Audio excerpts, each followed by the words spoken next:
programming worksheet that help us program it the way that the end user is going to be using it. Okay, obviously we don't ask for every setting and every configuration, but 99% of the time these things come, they're programmed. We even will do the resident information and everything like that, import the residents for you, so that it is good to go out of the box. And for the most part, if there's any change that needs to be made in that configuration, it's a couple tweaks. And of course, we can help do that remotely as well, make those changes.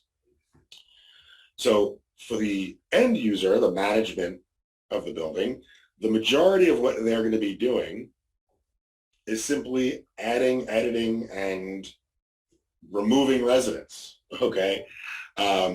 It's a very simple process to add a resident. I'm just going to come down here to 111A and add a dummy resident. I'm just going to say John Doe.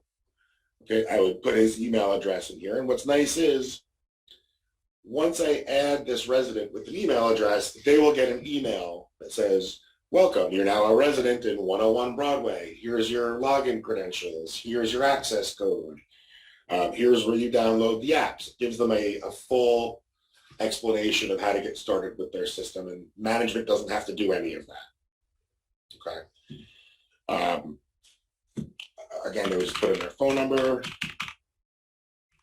mine in temporarily. If they have a prox tag, you would put the code in here. Okay, and you basically just say add tenant. Okay. Deleting a tenant, and before I do that, let me walk over to the panel here. Okay, so if I go to directory now, and I say 111, okay, you see I have Doe, comma J. So this is the resident I just added. Okay, it takes effect, within a matter of seconds. Anything I change on the web portal will show up on my panel very quickly. Okay, editing a resident is just as easy as adding them. You just click on their name and you can change options. I mentioned we have access schedules, so I only want them to come in during business hours. It's all done right here in this box. It's very simple. Okay, there's some other options and things like that, but I'm not going to get terribly deep into it. Okay, a resident moves out, I simply delete them. Okay, once they're deleted from their system, their access credentials go away, their access to the web portal and the app go away, their virtual keys they may have issued become expired. Okay, they are gone from the system. Now, for each job, you can have a number of administrators, okay, and they can all have different access levels to different areas of the portal. Okay, so if I just hover over one of these here, you'll see that Bob Ross in the administrators category has the ability to edit, but can't add or delete, okay? For billing, the billing information is hidden. Okay, they don't have access to that. But as an administrator who has access to change all this, I can easily come in here and say, I want this guy to have full access. Okay, and it's very easy to change access levels. And you can have as many administrators as you'd like.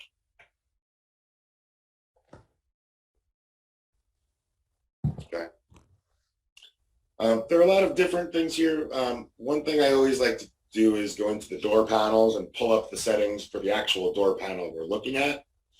And I like to change the color of the buttons because this just illustrates how when I make a change here, it carries over to the door station in just a couple of seconds.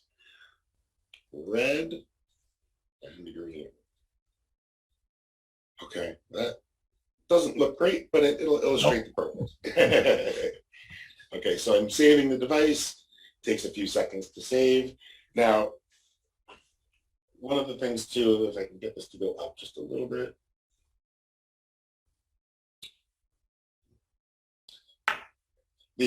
I mentioned before that the logo is a little bit of a status indicator. Whenever I make a change here, you'll see on the door station a little arrow in the cloud indicating that it's getting new programming information. And as you'll see, okay, the button's changed. Okay, so any change you make to the device settings, the system settings, resident settings, access settings, schedules, whatever it is, if it's applicable to this door station and the door station needs to know about that change, it gets that change in just a couple of seconds. Okay. All of these settings and everything you see here on this portal are also available on the app.